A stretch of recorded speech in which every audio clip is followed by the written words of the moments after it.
За төрийн өмнө ард түмнийхэн амьдрал улам хүндэрч эдийн засгийн хямарч өр зөөлөндөө баригдах ажлыг төрийг түшиж төрийн бодлогыг эрхэлдэг дээдсүүд л хийдэг нь тодорхой.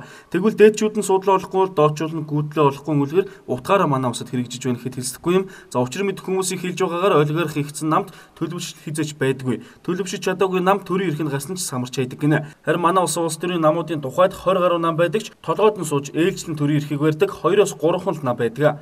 Гадны орны жишээнүүдээр бол гарч ирсэн 4 жилийн ашиглаж чадаагүй бол дараагийн удаа цоо шинэ хүчин сонгогдож ард түмнийхэн эрх ашигын төлөө үйлчилдэг баймаар. Гэтэл улсын байтугай гадаад зах зээлд өөрийн гэсэн байр суурьтай том группийн ерөнхийлөгч захирлууд улс төрийн намуудын гол гишүүд болж за улсын хурал засгийн газрын хэмжээнд бодлого тодорхойлох хэмжээний албан тушаал хааждаг нь эрх ашиг хэний талд байна гэдгийг тод илтгэх байхаа. Үндсэн хуулийн дээр бол маш олон заалтууд бол тодорхой дагаад өгсөн байна шүү дээ. Тухайлбал үндсэн хуулийн 5 дугаар зүйлд Монгол улсын эдийн засгийг төрөөс зохицуулна гэж байж байгаа.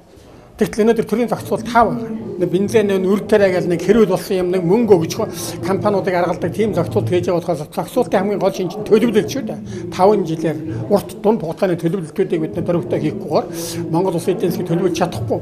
Тэгээ ухаан зарим гадаадын орнууд бол хүнсний бүтээгдэхүүний өргөн хэрэгцээний хүнсний бүтээгдэхүүний дээд үрийг тогтоочдөг.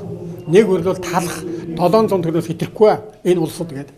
Тэгээд хүмүүс доод үнэлгээгээ борлуулалтын тулд доод үнэлгээгээ явуулж үннийг тодорхой барьдаг багт манад бол тийм зохицуулт ерөөсөө байхгүй шүү дээ. Яагаад зохицуулт хийж чадахгүй байна вэ гэхээр зэрэг манай энэ компаниудын удирдлагч нь баг бүгд их хурдлах очиад байна шүү дээ. Тэгэхдээ тэр үнийг хязгаарлах, барих, тэр ард түмний амьдралыг бодохгүй өөрийнхөө орлогыг бодсон юм одоо хийгээд байгаа учраас энэ бол үндсэн хуультай холбоотой асуудал биш. Харин үндсэн хуульд нь байгаа тэр үндсэн хуулийн агуулга үзэл санааг хэрэгжүүлж чадахгүй байгаа л учир нь. Харин бид 6 сарын дараа дараагийн эрх баригчдаа сонгох гэж байна. Зааван солигдохдоо зэрэгцэн хүний анхаарал суулгах үед сонгуулийн тухай хуулийг баталчихлаа хэмээн олон нийт болоод хэвлэл мэдээлэл хэрэгсүүд онцолсон. Цаашдаа Монгол орн хэрхэх вэ гэдэг сонголтыг хийх хугацаа уламд өгч байгаатай холбогдуулан энэ төрлийн мэдээлэл та бүхэнд олон хүрэх байх. За ямар ч тач ойлгоорох олонтой намд төлөвшил бүрдэх нь хэцүү. Төлөвшөөгүй намд төр дараад хөгжил дэвшилт хөтлөх нь хэцүү юм гэдгийг их сурвалжууд үргэлж хэлсээр байгаамаа.